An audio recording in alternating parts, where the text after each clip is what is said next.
जय श्री कृष्णा। आइए सुनते हैं माघ मास महात्मा अध्याय 10। यमदूत कहने लगे कि हे वैश्य, एक बार भी गंगा जी में स्नान करने से मनुष्य सब पापों से छूटकर अत्यंत शुद्ध हो जाता है। जो मनुष्य गंगा जी को दूसरी तीर्थों के समान समझता है वह अवश्य नरक में जाता है। भगवान के चरणों से उत्पन्न हुई गंगा जी के पवित्र जल को श्री शिव जी अपने मस्तक में धारण करते हैं। वह ब्रह्मा जो संदेह रहित प्रकृति से अलग और निर्गुण है, ब्रह्मांड में उसकी समानता किससे हो सकती है। गंगा जी का नाम हजारों योजन दूर से ही लेने वाला नरक में नहीं जाता, इसलिए मनुष्य को अवश्यमेव गंगा जी में स्नान करना चाहिए।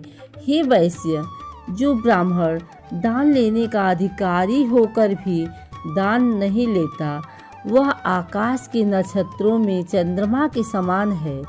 जो कीचड़ से गौ को निकालता है, जो रोगी की रक्षा करता है या जो गौशाला में मरता है, वह आकाश में तारा होता है।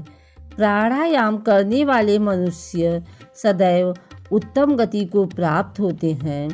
प्रातः समय स्नान के पश्चात जो 16 प्राणायाम करते हैं वह घोर पापों से बच जाते हैं।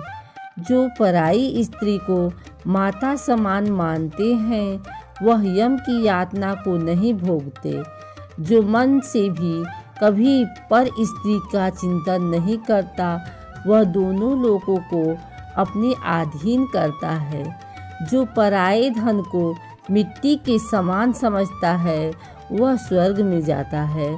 जिसने क्रोध को जीत लिया मानो उसने स्वर्ग को ही जीत लिया।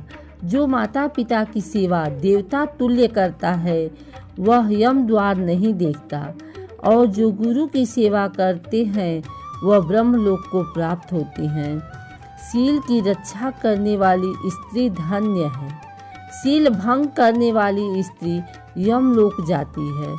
जो वेदों और शास्त्रों को पढ़ते हैं या पुराण और संहिता पढ़ते और सुनते हैं तथा जो स्मृति का व्याख्यान और धर्मशास्त्र समझते हैं या जो वेदांत में लीन रहते हैं वह पाप रहित होकर ब्रह्मलोक को प्राप्त होते हैं।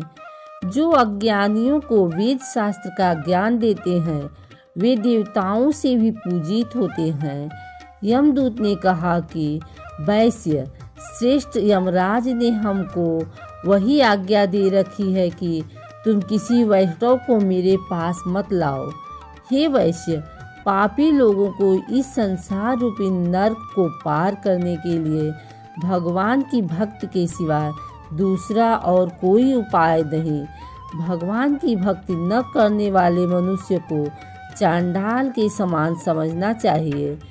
भगवान के भक्त अपने माता पिता दोनों के कुलों को तार देते हैं और उनको नरक में नहीं रहने देते, और जो मनुष्य वैष्णव का भोजन करते हैं वे भी भगवान की कृपा से श्रेष्ठ गति को प्राप्त होते हैं।